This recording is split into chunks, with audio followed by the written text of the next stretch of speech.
Natapos na ang campaign period ng dalawang U.S. presidential candidates na si U.S. Vice President Kamala Harris at dating U.S. President at Republican candidate Donald Trump para sa 2024 U.S. elections.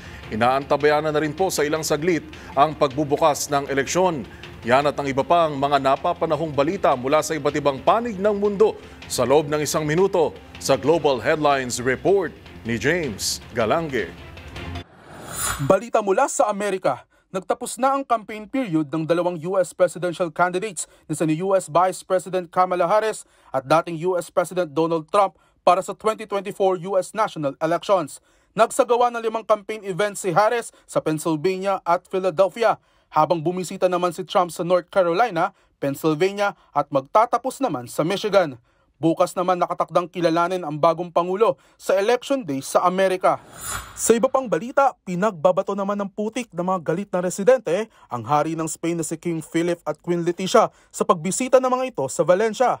Ito raw ay dahil sa mabagal na pagkilos at pagresponde sa mga nasalanta ng flash flood na siyang dahilan ng pagkasawi ng nasa higit 200 residente.